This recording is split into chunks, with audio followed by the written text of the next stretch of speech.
The hotel ballroom sparkled with 1,000 tiny lights, each one reflecting off champagne flutes and designer dresses that cost more than my annual rent.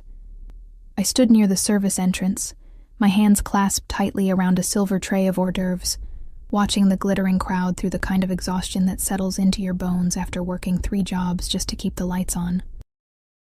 Christmas music drifted through the air, some jazz version of Have Yourself a Merry Little Christmas that probably cost more to license than I'd see in a month. The scent of expensive perfume mixed with pine from the towering Christmas tree in the corner, its ornaments catching the light like frozen stars. My feet ached in the cheap heels I'd bought at a discount store, the kind that pinch your toes but look professional enough that the catering manager wouldn't send me home. I was invisible here, just another server in a black vest and white shirt, weaving between people who wouldn't remember my face, even if I served them directly, and that was fine. I preferred it that way. Being invisible meant being safe, being unnoticed, being able to collect my paycheck and leave without drama. Then I saw him. Marcus stood near the bar, his arm draped possessively around a woman in a red dress that probably cost more than my car. Her laugh was loud and sharp, cutting through the music like glass breaking. My ex-boyfriend looked exactly the same. Same cocky smile, same perfectly styled hair, same way of looking at everyone like they existed solely for his entertainment.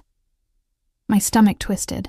I hadn't seen him since he'd walked out 6 months ago, leaving me with nothing but unpaid bills and a broken heart I'd carefully stitched back together with long work hours and stubborn pride.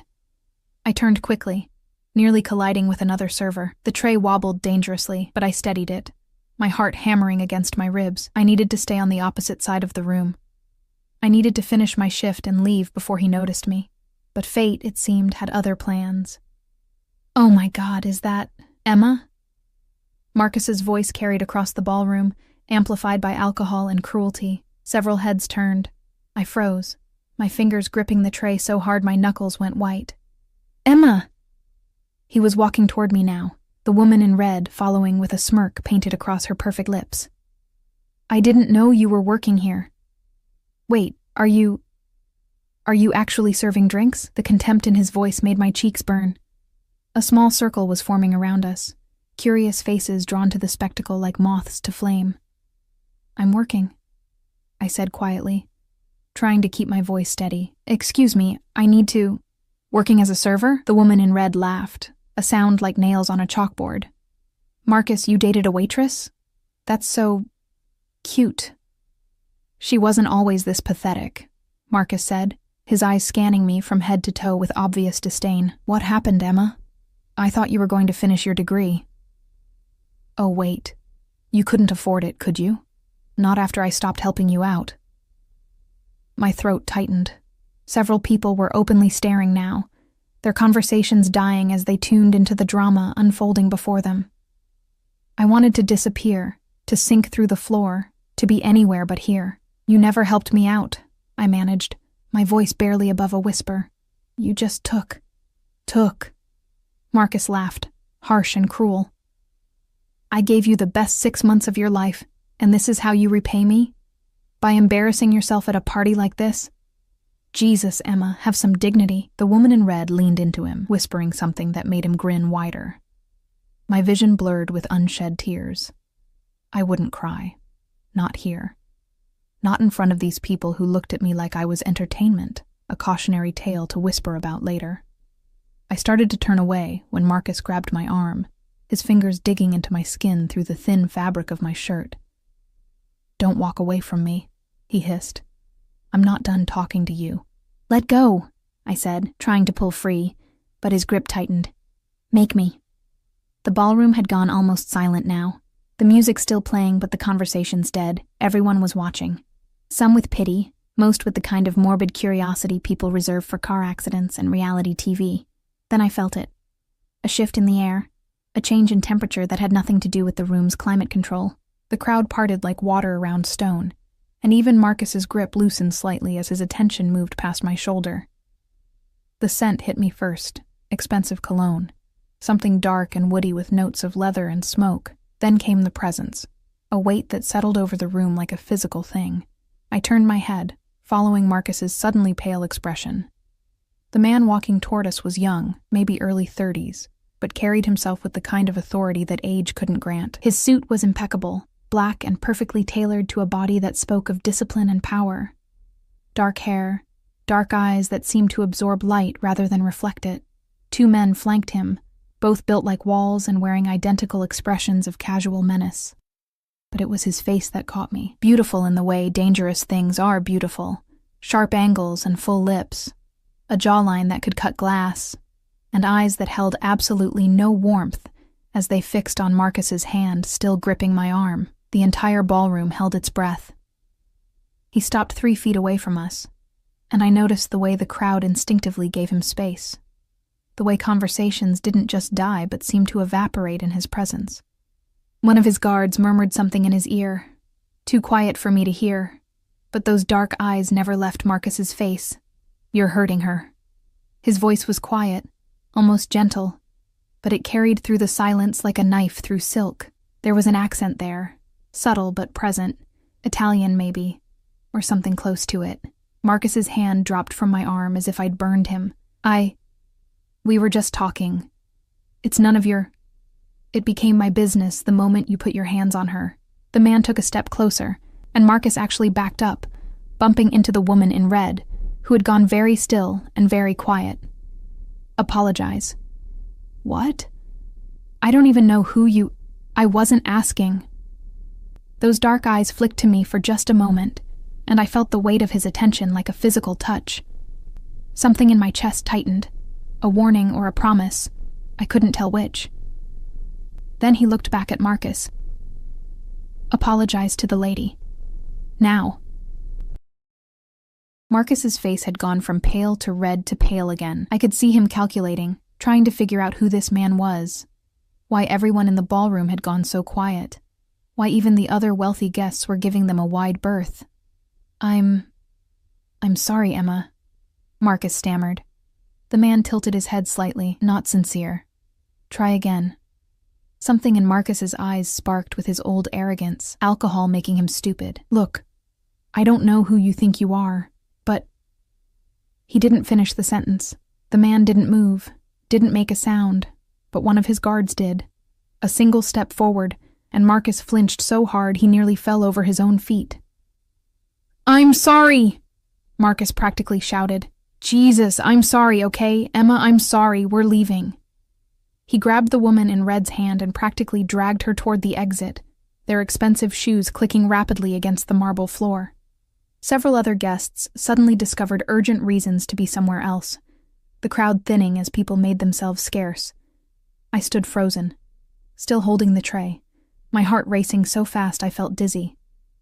The man turned to face me fully, and up close. He was even more devastating. His eyes weren't just dark, they were nearly black, with a depth that suggested violence and secrets, and things I shouldn't want to know about. "Are you hurt?" he asked, and his voice was different now, softer, though no less commanding. I shook my head, not trusting my voice. He reached out slowly, giving me time to pull away, and his fingers brushed against my arm where Marcus had grabbed me. His touch was surprisingly gentle, his skin warm against mine. I shivered, though the room wasn't cold. "You'll bruise," he said, more to himself than to me. Then those eyes met mine again, and I felt trapped, pinned by the intensity of his gaze. "Do you have somewhere safe to go tonight?" The question should have seemed strange, overly personal, but somehow it didn't. Yes. Home. After my shift. Your shift is over." It wasn't a suggestion. He turned to one of his guards. "Make sure the management knows. She's done for the evening, full pay." "Wait, I can't just..." I started, but he was already looking at me again, and the words died in my throat. "You're shaking." He shrugged off his jacket, impossibly expensive, I could tell from the weight of the fabric alone, and draped it over my shoulders before I could protest. It smelled like him, that dark cologne and something else, something uniquely masculine that made my head spin. "Sit. You need a moment." "I'm fine," I lied. But my legs chose that moment to betray me, going weak at the knees. His hand caught my elbow, steadying me, and suddenly I was being guided to one of the plush chairs near the edge of the room. I collapsed into it, the tray finally leaving my hands as one of the other servers materialized to take it. The man crouched down in front of me, putting us at eye level. And I noticed for the first time the way his suit pulled across his shoulders, the elegant watch on his wrist that probably cost more than my entire life. "What's your name?" he asked.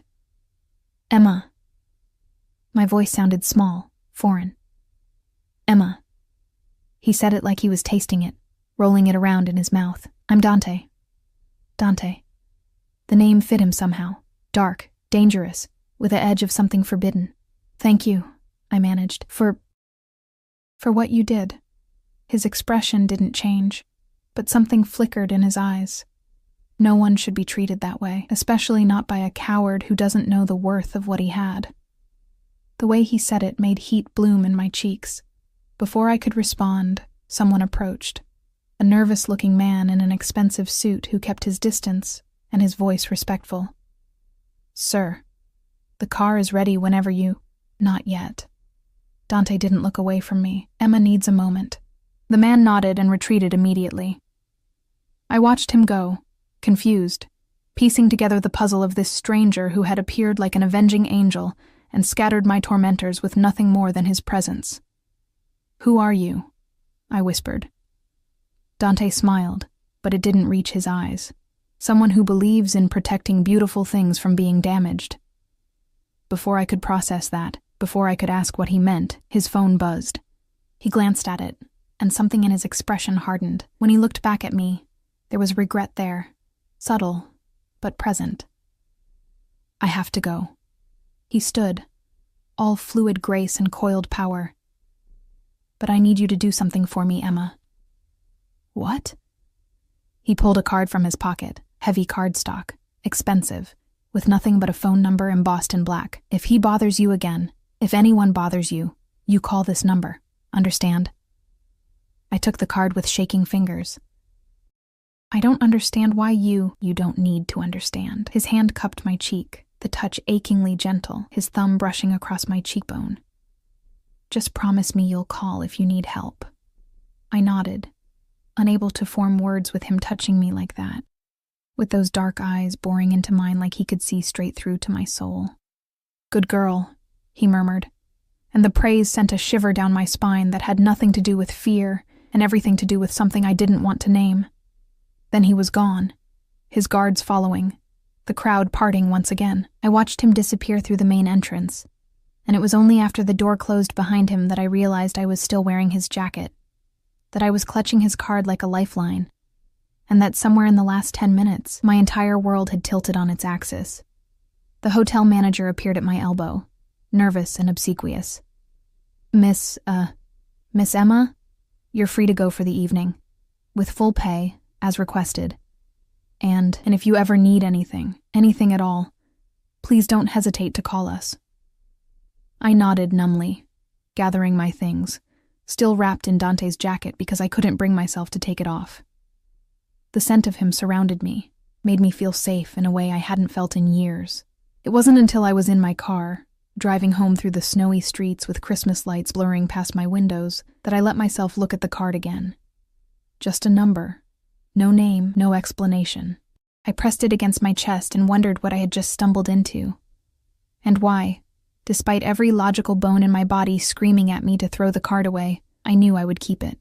I didn't sleep that night. I lay in my tiny apartment, staring at the water-stained ceiling while the radiator clanked and hissed in the corner. Dante's jacket hung on the back of my door, a dark silhouette that seemed to watch me in the dim light filtering through my curtains. Every time I closed my eyes, I saw his face, those bottomless dark eyes, the way his hand had felt against my cheek, the quiet authority in his voice that had made Marcus crumble like wet paper. The card sat on my nightstand, its presence somehow louder than the traffic noise outside. By the time weak winter sunlight crept across my floor, I'd convinced myself it had all been a fever dream. Men like that didn't exist in real life. They certainly didn't appear out of nowhere to rescue struggling waitresses from their pathetic ex-boyfriends. But the jacket was real, the bruises forming on my arm were real. And when I picked up the card, the embossed numbers caught the morning light, solid and undeniable. I had to return the jacket. That's what decent people did. They didn't keep expensive items that belonged to strangers, no matter how earth-shatteringly attractive those strangers were. The problem was, I had no idea how to find him. No last name, no address, just a phone number I was too terrified to call. I was wrestling with this dilemma over burnt toast and instant coffee when my phone rang. Unknown number. My heart stopped. Hello? My voice came out rougher than intended. Miss Emma? A man's voice, formal and professional. Not Dante. This is James. I'm calling on behalf of Mr. Moretti. He wanted to ensure you arrived home safely last night. Mr. Moretti. So that was his last name. Yes, I'm fine. Thank you. Excellent. Mr. Moretti also wanted me to inform you that his jacket, will be collected this afternoon if that's convenient.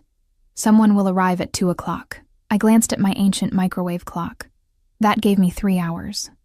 How do you know my address? A pause. Mr. Moretti has access to certain resources. I hope that doesn't alarm you. It should have. It absolutely should have terrified me. Instead, something warm unfurled in my chest. Dangerous and intoxicating. He'd made sure I got home safely. He'd thought about me after he left. 2 o'clock is fine, I heard myself say. Perfect. Someone will be there promptly. The line went dead. I spent the next 3 hours in a panic, cleaning my apartment with the kind of manic energy that comes from knowing someone from a different world was about to see how I actually lived. Not that whoever came would care about my threadbare furniture or the way my kitchen faucet dripped no matter how tight I turned it, but I cared. God help me. I cared what they would think, what they would report back to Dante.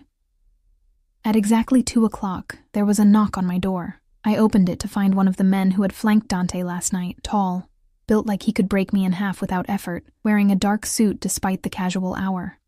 His eyes swept over me, assessing, then moved past to scan my apartment. Miss Emma, I'm here for Mr. Moretti's jacket. I nodded, retrieving it from the door. The fabric was still warm from where winter sunlight had hit it, still carried that intoxicating scent. I held it out, and the man took it with a nod. Mr. Moretti also asked me to give you this. He produced a slim box, wrapped in black paper with a silver ribbon. My hands shook as I took it. I can't accept... It would be rude to refuse. His expression didn't change, but something in his tone suggested this wasn't optional. Mr. Moretti is not a man who takes rejection well. He left before I could argue, his footsteps heavy on the stairs leading down from my second-floor walk-up. I closed the door and stared at the box. Everything in me screamed not to open it, to return it, to forget last night had ever happened. Men who inspired that kind of fear, who had people call ahead and knew your address without asking. Those weren't the kind of men you got involved with. But my fingers were already pulling at the ribbon.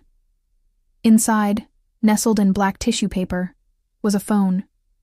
Top of the line, expensive, nothing like my cracked screen disaster. A note lay beneath it, written in elegant handwriting, so I can reach you, and you can reach me. D. My breath caught. This was too much, too personal, too everything. I should have called that number and told whoever answered that I couldn't accept such an expensive gift.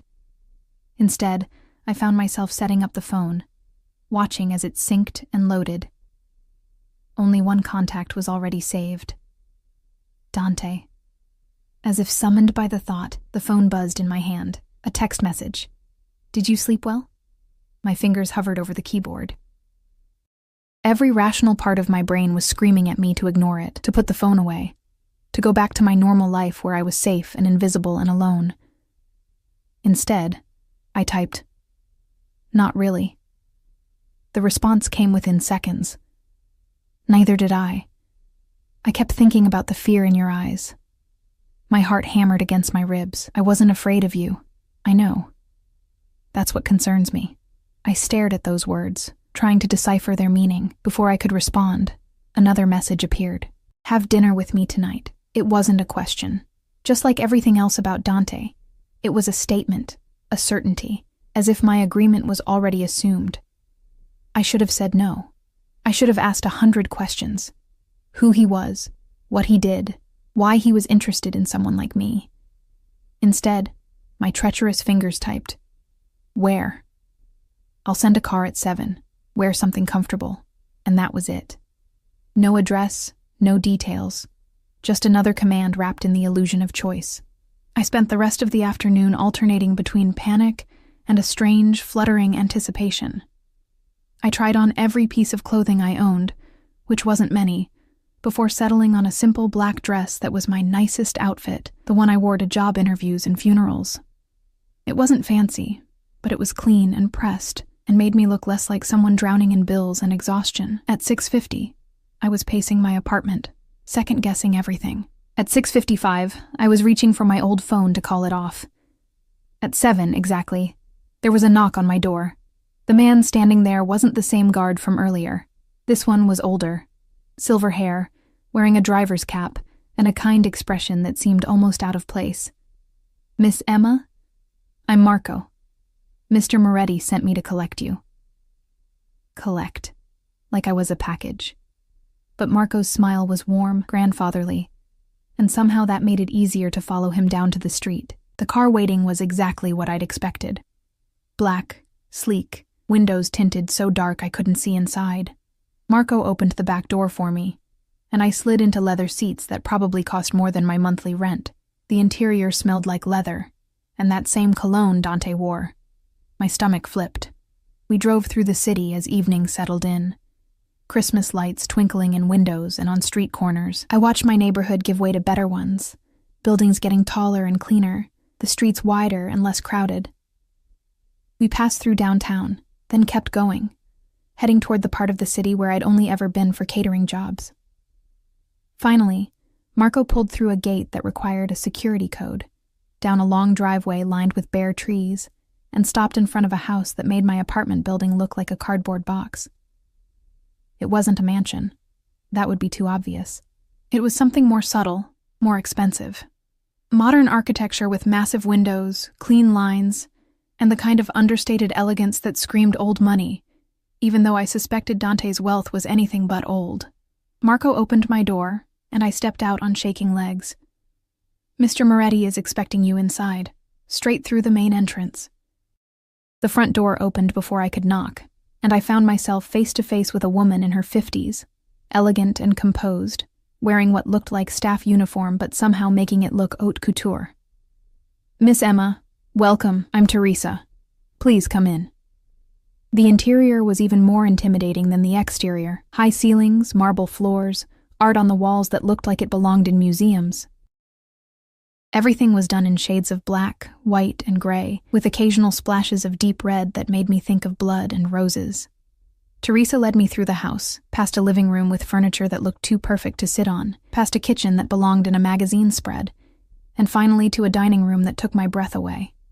Floor-to-ceiling windows looked out over the city, the lights spread below like fallen stars. A table was set for two, candles flickering, casting dancing shadows across white linens and crystal glasses. And standing by the window, hands in his pockets, was Dante. He'd changed since last night. No suit jacket now, just dark slacks and a white shirt with the sleeves rolled up to his elbows, revealing forearms that were corded with muscle and marked with what looked like the edge of a tattoo. His hair was slightly disheveled, as if he'd been running his hands through it, and in the candlelight, he looked younger, almost vulnerable. Then he turned and looked at me, and that illusion shattered. There was nothing vulnerable about those eyes. "Emma." My name was a caress on his lips. "You came." "You didn't give me much choice," I said, trying for levity and failing. His smile was slow, predatory. "You could have said no." "Could I?" "No." He crossed the room in 3 long strides, stopping just close enough that I had to tilt my head back to meet his eyes. I wouldn't have allowed it. The honesty should have terrified me. Instead, it sent heat pooling in my stomach, dangerous and unwelcome. "Why am I here?" I whispered. Dante reached out, his fingers brushing a strand of hair behind my ear, the touch achingly gentle, "because I haven't stopped thinking about you since last night. Because when I close my eyes, I see that bastard's hand on your arm, and I want to break every bone in his body because something about you calls to something in me, and I've learned not to ignore my instincts." His thumb traced along my jawline, and I shivered despite the warmth of the room. "I don't understand," I breathed. You don't need to understand. You just need to trust me. I don't know you. Then let me show you who I am." His hand dropped away, leaving me cold. "Sit, eat, talk to me, and then decide if you want to run." He pulled out a chair for me, the gesture at odds with everything else about him.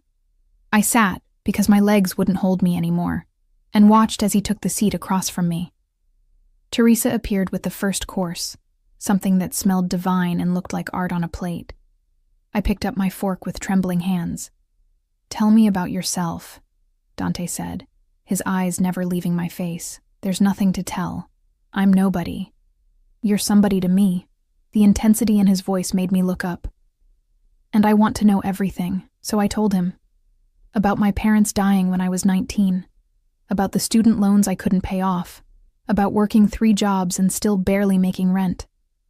I told him things I'd never told anyone, words spilling out of me like water from a broken dam, and he listened with an attention that felt like being held.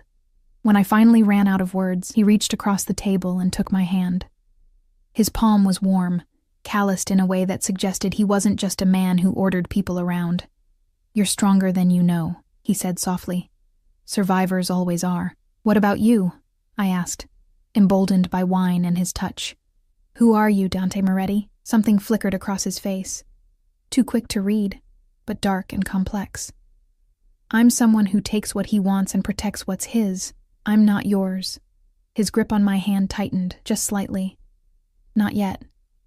The promise in those words sent electricity racing down my spine. I should have pulled away. Should have run.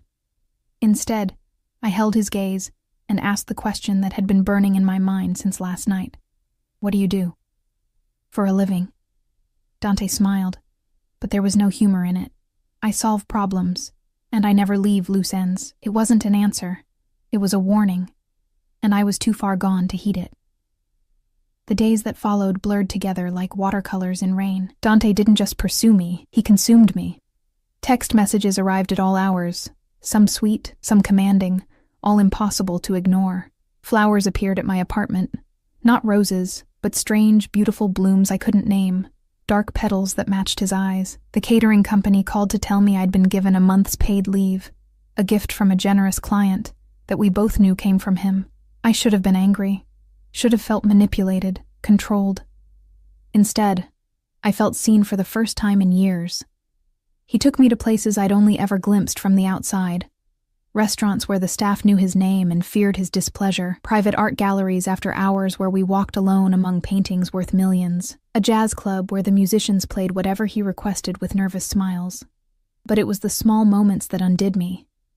The way he'd text to make sure I'd eaten. How his hand always found the small of my back, possessive and protective. The darkness in his eyes when another man looked at me too long, a darkness that should have frightened me but instead made me feel precious. Coveted. 2 weeks after that first dinner, I still didn't know exactly what he did. His phone rang constantly. He'd step away, speak in rapid Italian, return with tension in his shoulders and shadows in his expression. Men appeared to give him reports, their voices hushed and respectful. Marco drove us everywhere in cars I suspected were bulletproof, and I pretended not to notice the way Dante's guards checked rooms before we entered them.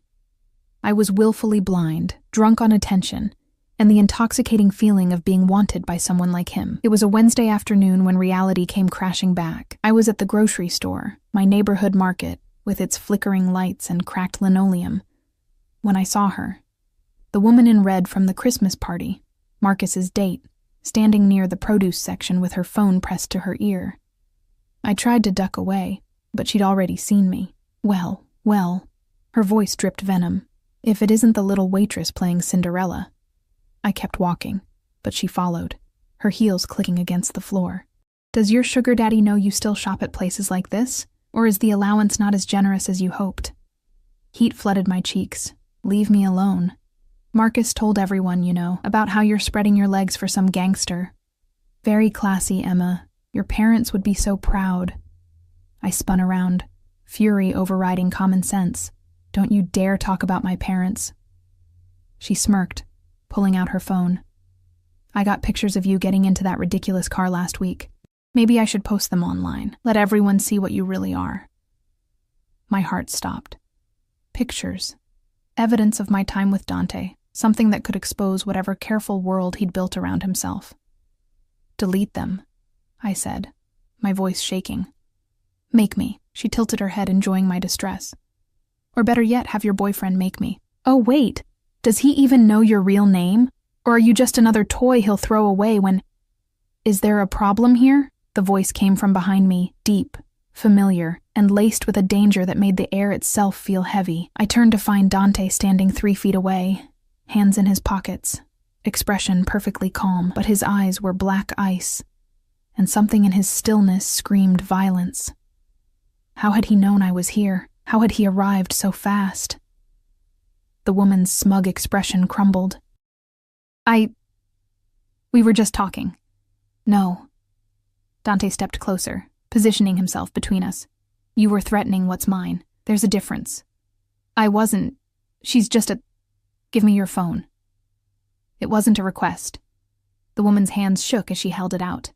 Dante took it, his movements precise and controlled, and I watched as he scrolled through her photos. His jaw tightened when he found what he was looking for. These are the only copies? His voice was soft, conversational, which somehow made it more terrifying. She nodded frantically. Dante dropped the phone. The sound of it shattering against the floor echoed through the store. Several shoppers stopped to stare, but one look from him sent them scattering. If you ever approach her again, Dante said, his voice never rising above a murmur. If you speak her name, if you think about her, I will know, and you won't like what happens next.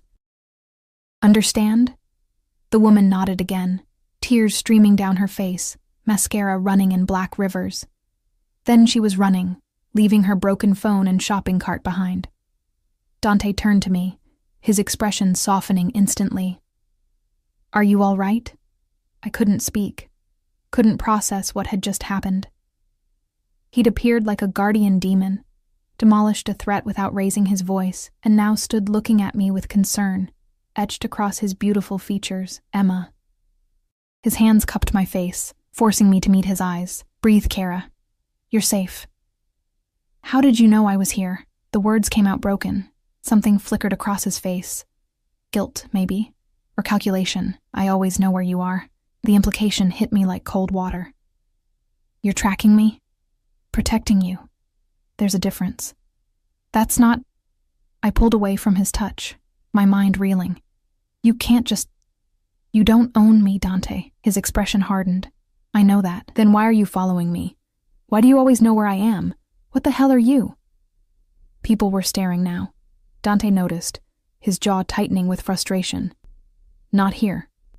He reached for my arm, but I stepped back. Tell me the truth. All of it. What you do, who you are, why you're really interested in someone like me. For a long moment, he just looked at me, and I saw a war playing out behind his eyes. Then he pulled out his phone, made a call. Marco, pick us up, now. He hung up and looked at me. You want the truth? Fine. But not here, not like this. Come with me. Why should I? Because despite everything your rational mind is telling you, you trust me. He stepped closer, his voice dropping to an intimate whisper. Because you know that whatever I am, whatever I've done, I would burn this city to the ground before I let anyone hurt you. Because you've felt it too, Emma, this thing between us that defies logic and reason. He was right. God help me. He was right. Marco pulled up minutes later, and I found myself getting into the car because the alternative, walking away, felt like cutting off my own limbs. We didn't go to his house. Instead, Marco drove us to a building downtown, nondescript and professional, with security that nodded to Dante without questions. He led me to an elevator that required a key card, then up to the top floor. The office we entered was elegant and cold. Dark wood, leather furniture, floor-to-ceiling windows overlooking the city.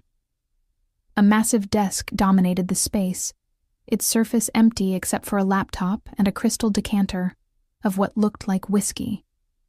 Dante poured 2 glasses without asking, handed me one, then leaned against the desk. My family came from Sicily 3 generations ago, he began, his voice flat, factual. They brought old traditions, old loyalties, and old ways of making money. My grandfather built an empire on those foundations.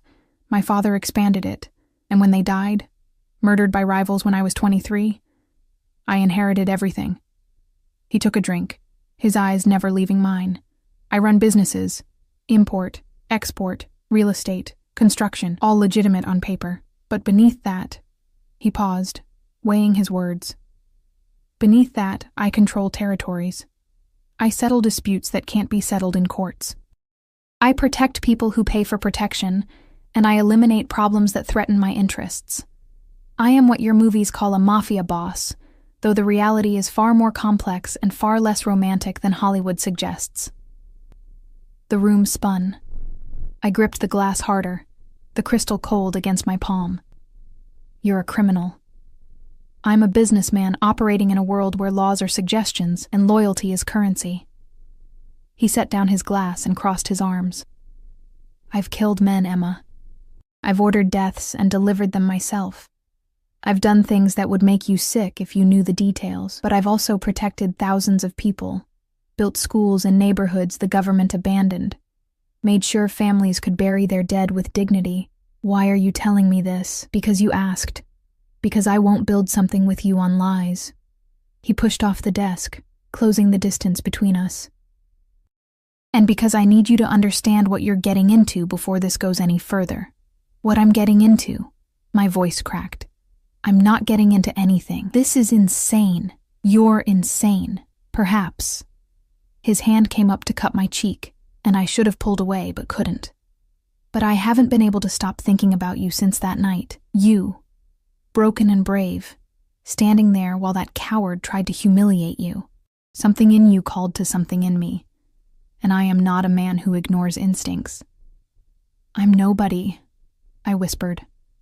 Just a waitress with student loans and a crappy apartment. Why would someone like you want someone like me? Because you're real. His thumb traced my lower lip, and my breath hitched. Because in a world of lies and performances, you're genuine. Because when I touch you, you don't calculate what you can get from me. You just feel. Do you have any idea how rare that is? Tears burned my eyes. I can't be part of your world. You already are. His other hand found my waist, pulling me closer. The moment I claimed you in that ballroom, you became mine. There's no going back from that, Kara. The only question is whether you fight it or accept it. That's not a choice. No, he agreed, his lips hovering inches from mine. It's the inevitability. He kissed me then, and it wasn't gentle or questioning. It was possession, pure and simple. His mouth claiming mine with a hunger that stole my breath and my sense. I should have pushed him away, should have run. Instead, my hands fisted in his shirt, pulling him closer, and I kissed him back with everything I had. When we finally broke apart, both breathing hard, his forehead rested against mine. I can't promise you safety, he murmured. My world is dangerous, and my enemies would use you against me if they knew what you meant to me. But I can promise you protection. I can promise that anyone who tries to hurt you will regret being born. I can promise that as long as you're mine, you'll want for nothing. Except freedom, I said bitterly. Emma. He pulled back enough to look into my eyes. You're more free with me than you've ever been. No more working 3 jobs, no more exhaustion, no more invisible. With me, you're seen, treasured, protected. Tell me that's not a kind of freedom. He was right, and I hated him for it. Hated how he'd identified the desperate hunger in me for someone to care, to see me, to make me matter. Hated how easily he'd wrapped himself around that need and made it impossible to imagine life without him. What do you want from me? I asked. His smile was dark and possessive. Everything. Your time, your attention, your thoughts, your body. I want you in my home, in my bed, in my life. I want the right to protect you, to care for you, to kill anyone who threatens you. I want you, Emma. All of you. And if I say no? His expression didn't change, but something in his eyes went cold and flat. Then I'll let you go. And I'll spend every day regretting it while making sure you're safe from a distance. But you won't say no. How do you know? Because you're already mine. You just haven't admitted it yet. The terrifying thing was, he was right. I moved into Dante's house on a gray Saturday morning, 3 weeks after the grocery store confrontation. It wasn't a decision I made consciously. It was more like a series of small surrenders. Staying over one night after dinner ran late, then another because he insisted the roads were icy, then keeping a drawer of clothes in his bedroom. Until one day I realized I hadn't slept in my own apartment in a week. The apartment I no longer had because the lease had mysteriously been bought out, and my belongings appeared in one of Dante's spare bedrooms, professionally packed and organized. I should have been furious. Instead, I felt relieved, and that relief scared me more than anything else. Teresa showed me around the parts of the house I hadn't seen yet, a library with first editions and leather chairs, a gym that looked like something from a magazine, a garden that would be beautiful in spring, but now stood bare and skeletal under winter sky. She was kind, but distant, treating me with a respect that felt unearned. Mr. Moretti is very particular about his space, she said as we passed his office, the one room I was told never to enter without permission. But he's asked that you make yourself at home everywhere else. If you need anything at all, just ask. What I needed was to understand how my life had spiraled so completely out of control in less than a month. What I needed was to figure out if I was living a fairy tale or a nightmare. Dante was different at home. Still commanding, still dangerous, but softer around the edges. He'd find me reading in the library and sit beside me, not speaking, just present. He'd pull me into his lap while he worked through paperwork, one hand absently stroking my hair, while the other signed documents I didn't look at too closely. At night, he'd hold me against his chest, his heartbeat steady under my ear, and whisper things in Italian I didn't understand but felt in my bones. The possessiveness was constant and suffocating and intoxicating. His hand on my lower back wherever we went, the way he'd step between me and any man who looked too long, how he'd text me throughout the day. What are you doing? Have you eaten? I miss the taste of your mouth. I was drowning in him and I'd forgotten how to want air. It was a Tuesday evening when the fragile bubble burst. I was in the kitchen with Teresa, learning to make fresh pasta because I was going insane with nothing to do, when raised voices echoed from Dante's office. Male voices, angry, speaking rapid Italian that I couldn't follow. Teresa's hands stilled in the flour. You should go upstairs. What's happening? Please, Miss Emma. Mr. Moretti wouldn't want you to... The office door slammed open. Dante emerged, fury etched into every line of his body, followed by 2 men I'd never seen before. One was older, silver-haired and expensive-suited, radiating authority. The other was younger, maybe Dante's age, handsome in a cold way that made my skin crawl. You can't keep her here like a pet, Dante. The younger man's voice was mocking, his eyes sliding over me with obvious disdain. She's a liability. Everyone knows about her now. Your enemies, your allies, they're all wondering what could make Dante Moretti so stupid. Dante moved so fast I barely saw it. One moment he was standing near the office. The next his hand was wrapped around the man's throat, slamming him against the wall hard enough to rattle the expensive artwork. Say that again, Dante growled, his voice lethal. Call her a liability one more time and I'll cut out your tongue and feed it to you. Dante! The older man stepped forward, hands raised. He's your cousin, and he's not wrong. The girl has made you vulnerable. The girl, Dante said, not releasing his grip, is under my protection, which means she's under the family's protection. Anyone who suggests otherwise is volunteering to find out what happens when they cross me. He released his cousin, who gasped and stumbled away, hand to his throat. Dante's eyes found mine across the room, and something in his expression cracked. Emma. Upstairs. Now, I wanted to argue, to demand answers, but the violence still crackling in the air made me obey. I fled to the bedroom we shared, my hands shaking as I closed the door behind me. I could still hear them shouting, more Italian, more anger, words that sounded like threats and ultimatums.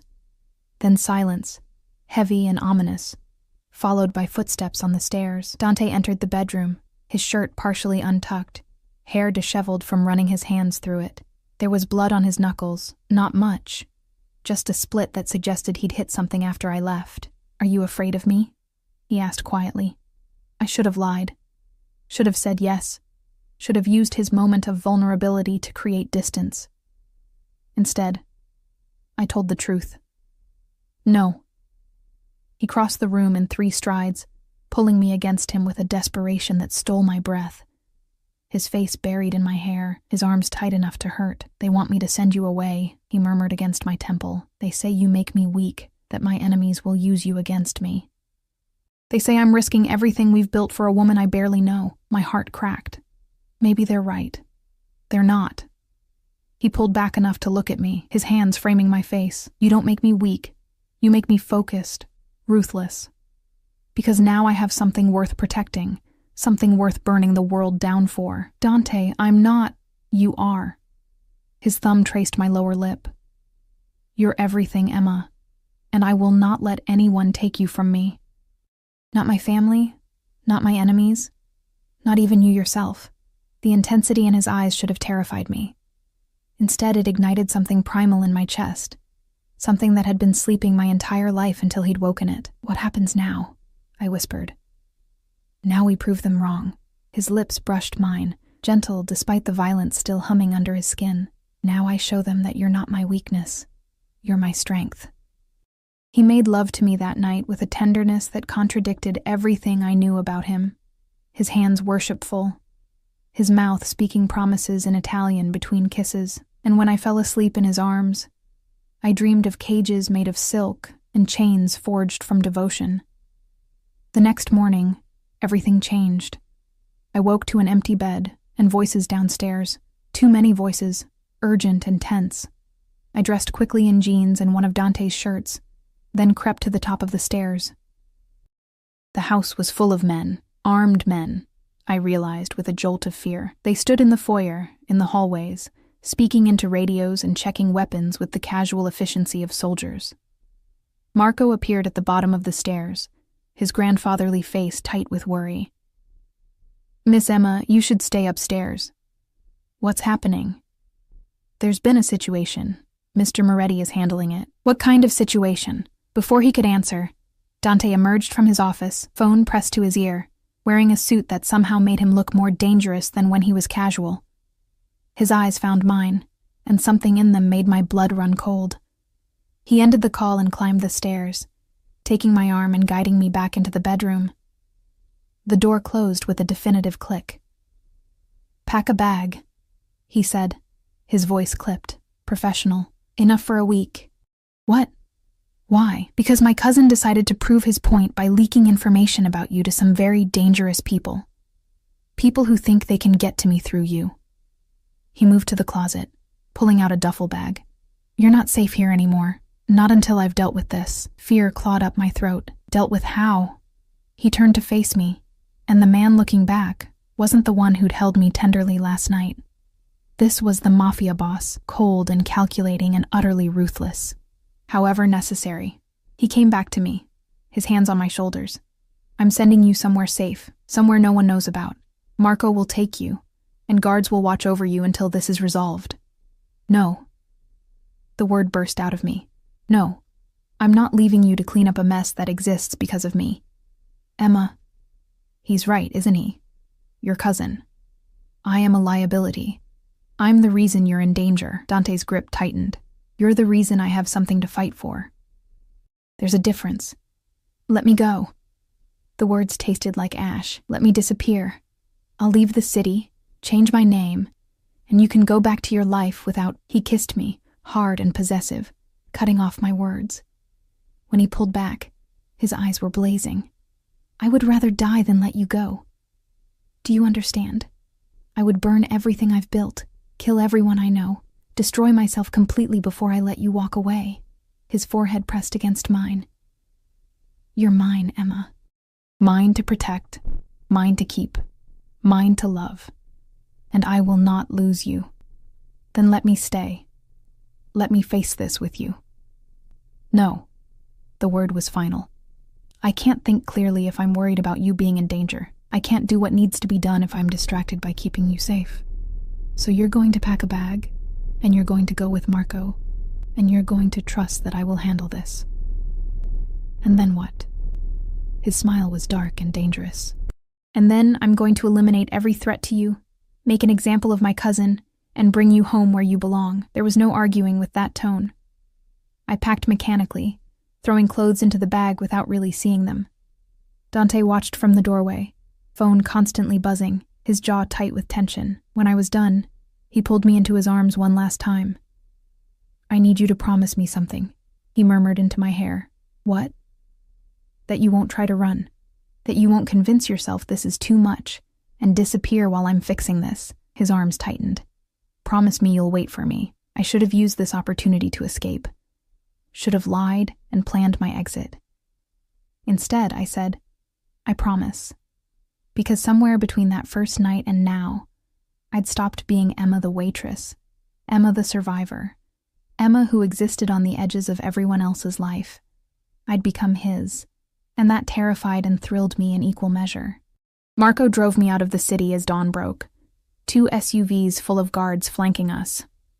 I watched Dante's house disappear in the rearview mirror and wondered if I'd just made the biggest mistake of my life, or if the biggest mistake had been walking into that Christmas party 4 weeks ago and catching the attention of a man who didn't know how to love anything except possessively, violently, completely.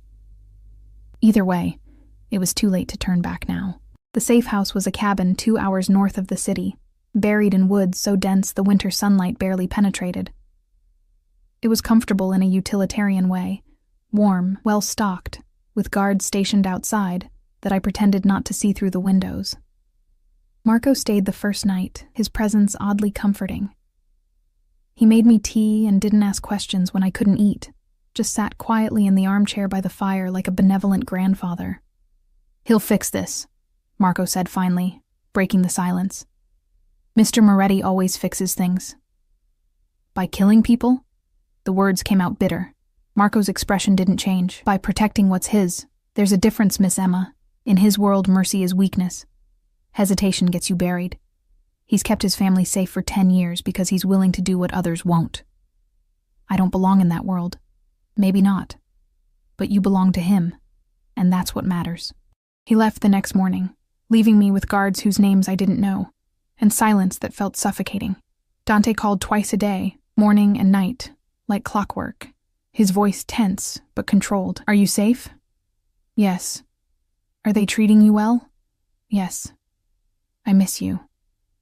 This part was always softer, the armor cracking just slightly. "This house is empty without you. How long?" I'd ask, even though I knew he wouldn't answer. "Soon, I promise," but soon stretched into days, 4 days of isolation, of staring at the same walls, of wondering what was happening in the city, of imagining Dante in danger and being unable to do anything about it. On the 5th day, everything changed. I woke to the sound of vehicles, multiple engines, tires crunching on frozen ground. Too many vehicles. The guards outside started shouting, and then came sounds that would haunt me forever.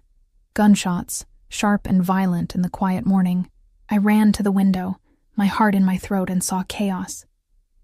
Black SUVs surrounded the cabin, men in dark clothes emerging with weapons drawn. The guards were fighting back, but they were outnumbered, outgunned. This wasn't Dante's people. This was the threat he'd been trying to protect me from. Terror locked my limbs. I should run, hide, do something. But I was frozen, watching as one of the guards fell, blood blooming red against white snow. The front door exploded inward. 3 men entered, and the one in front smiled when he saw me. Cold, calculated. The smile of a predator cornering prey. "Emma, isn't it?" His English carried a thick accent. "Dante's little pet. He's been very busy lately, cleaning up messes, killing people, making statements." He stepped closer, and I backed away until I hit the wall. "He forgot that while he was hunting, someone might be hunting what he values most. He'll kill you," I whispered. "Probably. But first we're going to send him a message, and you're going to deliver it." He reached for me, and something inside me snapped. I wasn't the terrified waitress anymore. Wasn't the woman who let Marcus humiliate her without fighting back. Dante had awakened something in me, something fierce and desperate to survive. I grabbed the lamp from the side table and swung with everything I had. It connected with his temple, glass shattering, and he staggered back with a roar. His companions surged forward, but I was already running, racing for the back door through the kitchen. I burst outside into freezing air, my breath clouding, feet slipping on ice. The woods loomed ahead, dark, dangerous, but my only option. Behind me, men shouted in a language I didn't understand. I ran. Branches tore at my clothes, my hair, my skin. The cold burned my lungs. I had no coat, no phone, no idea where I was going. I just ran, driven by pure survival instinct, until my legs gave out and I collapsed behind a fallen tree, gasping, shaking so hard my teeth chattered. Voices echoed through the woods. They were searching, methodical, spreading out. I pressed my hand over my mouth to muffle my breathing, tears freezing on my cheeks. This was how I died, alone in the woods, killed by men whose names I didn't know, because I'd been stupid enough to fall for someone whose world was violence. Then I heard it. Different engines, more vehicles, and a sound that made hope surge painfully in my chest. Dante's voice, sharp and commanding, cutting through the winter air like a blade. "Find her! Now!" I wanted to call out, but fear kept me silent. What if his enemies heard first? What if I led them right to me? The decision was made for me. A hand clamped over my mouth from behind, and I was hauled upright, pressed against a body that reeked of cigarettes and sweat. "Found her, boss!" the man holding me shouted. Everything happened at once. Dante appeared through the trees like an avenging angel, his face a mask of fury I'd never seen before. He wasn't alone. A dozen men flanked him, all armed, all moving with lethal precision. The man holding me pressed a gun to my temple. "Don't move, Moretti, or I paint the trees with her brains." Dante stopped, but his eyes, God, his eyes, burned with something beyond rage, beyond violence. This was primal, possessive fury that promised death, and worse than death. Let her go. Each word was precisely enunciated, vibrating with barely controlled violence. "Drop your weapons first." "No." Dante's gun stayed aimed at the man's head. "You're going to release her, and then I'm going to kill you. Those are your only options. The only variable is how much you suffer first." The gun barrel dug harder into my temple. Big talk for a man who— The shot came from somewhere to my left. One of Dante's men, a perfect shot that took the gunman in the shoulder. His grip loosened, and I dropped, hitting the frozen ground hard. Then hell erupted. I covered my head as gunfire exploded around me, deafening, terrifying. It lasted seconds, maybe 10, maybe 20, before silence fell, heavy and final. Strong hands pulled me up, and then I was in Dante's arms, his body shaking as much as mine, his hands running over me frantically, checking for injuries. Emma, look at me. Are you hurt? Did they touch you? Emma, answer me. I'm okay.